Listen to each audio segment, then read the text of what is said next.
बैठ जाओ। पहले तो बहुत थैंक यू कि आप सब लोग यहाँ आए। अंकित भाटी सर ने एक बात बताई कि मौसम खराब था, हम रास्ते में भी ये सोचते हैं कि कहीं बारिश तो नहीं हो जाएगी हमारे पहुँचते पहुँचते, लेकिन हमें विश्वास था कि बारिश भी होगी, तब भी कुछ लोग होंगे। राहुल गांधी जी ने बारिश में बोला तो लोग उनको सुन रहे थे, तो हमें लगा कि शायद हम राहुल गांधी जैसे तो होंगे ही हमारे बच्चों के, कम से कम एटलीस्ट इतने तो होंगे ही। और दूसरी बात है कि हमारे बच्चे उन कार्यकर्ताओं से ज़्यादा कहीं मेहनती और ज़्यादा प्यार रखने वाले बच्चे होंगे जो बारिश में मिल जाएंगे। बहरहाल बारिश नहीं हुई, मौसम बढ़िया है। तुम बताओ तुम सब कैसे हो?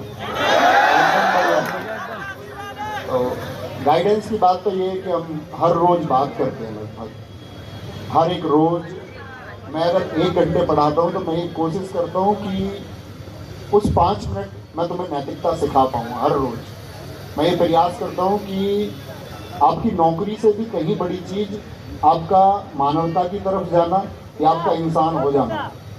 तो उस एक प्रयास में है, लेकिन आप सब लोगों के लिए शायद ये कॉन्सेप्ट होगा कि ठीक है जी, मानवता और इंसानियत तो ठीक है, नौकरी प्रायर है, नौकरी हमारी प्राथमिकता है और हमको नौकरी मिल जानी चाहिए। तो तुम सबको ये पता होना चाहिए दोस्त, नौकरी सिर्फ और सिर्फ आपकी मेहनत से मिलेगी, दूसरा कोई तरीका है नहीं।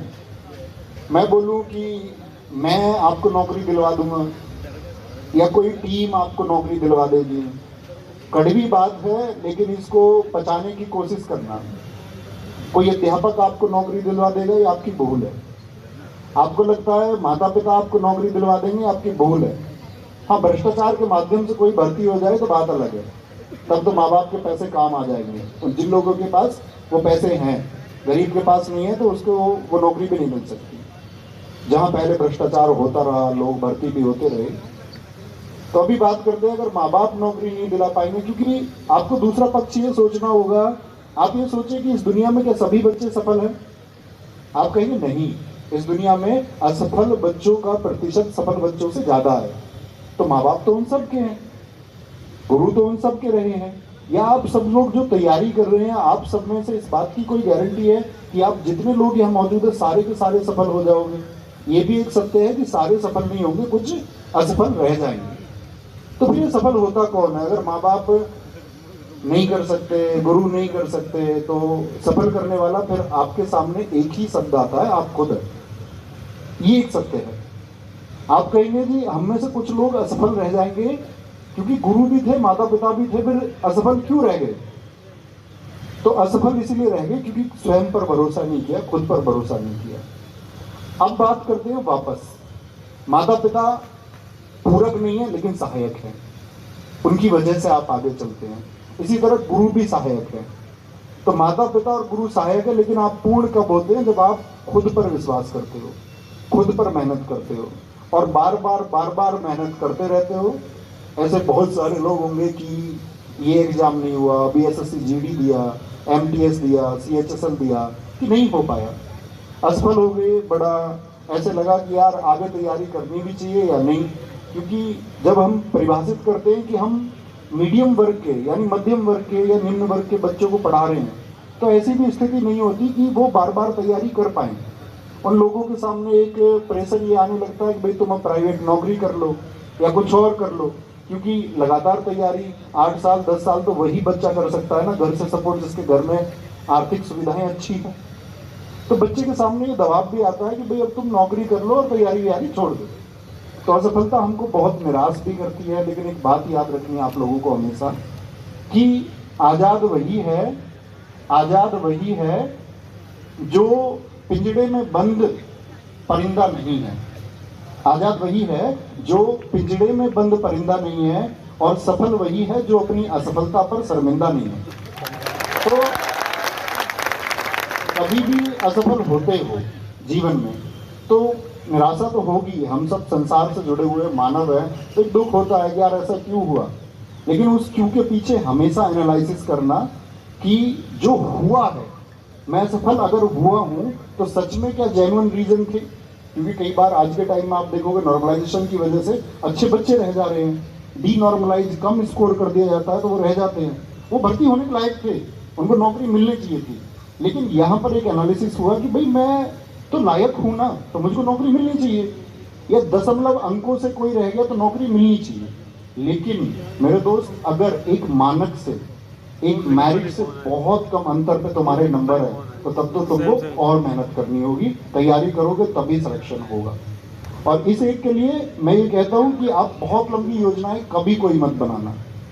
मैंने YouTube पर देखा, एक ने बताया कि आप 30 दिन में जीएस को कैसे पढ़ें, और उसको 1 मिलियन लोग देख रहे हैं, मतलब 10 लाख बच्चे देख रहे हैं, तो 10 लाख बच्चे भ्रमित हैं।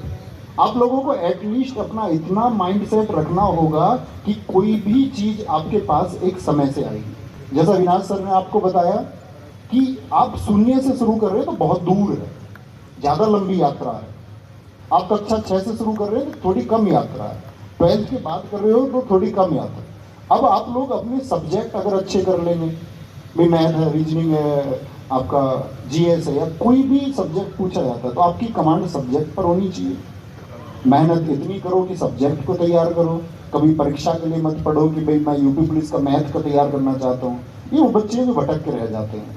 आपको फोकस हमेशा मैथ पे करना है, फोकस जीएस पे करना। बोल रही एमटीएस के लिए क्लास ले लूँ या सीएचएसएल के लिए ले लूँ, क्लास चल रही है जीएस की, तो बच्चा सिलेबस ही नहीं समझ पा रहा है कि ये कॉमन सिलेबस है।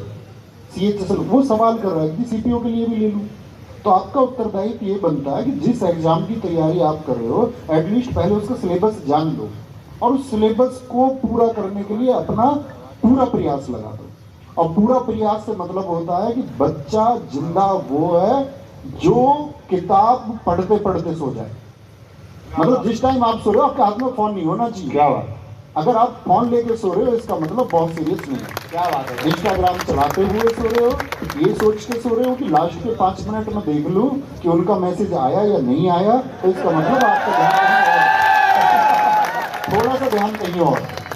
तो इतना आपको समझना होगा कि इस दुनिया में जो सफल विद्यार्थी रहे हैं, उनकी जब आंख लगती है तो वो किताबों के साथ लगती है, उनके पास उस टाइम किताब होती है। मुझसे बोलोगे कि जी तुम्हारे पास भी होती है? हाँ, जब मैं स्टूडेंट था तब तो होती ही थी।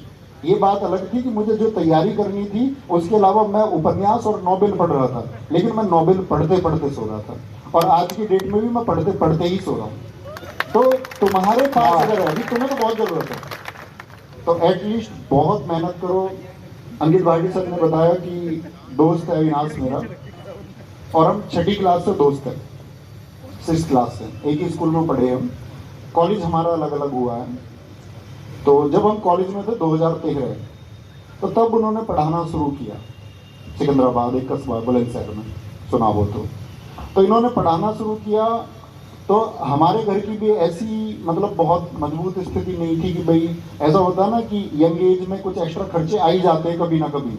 मान के चलो तुमको फोन ही लेना है, अब घर के तो नहीं दिलाएंगे, वो बोलेंगे पहले तुम सफल हो जाओ तब मिलेगा फोन।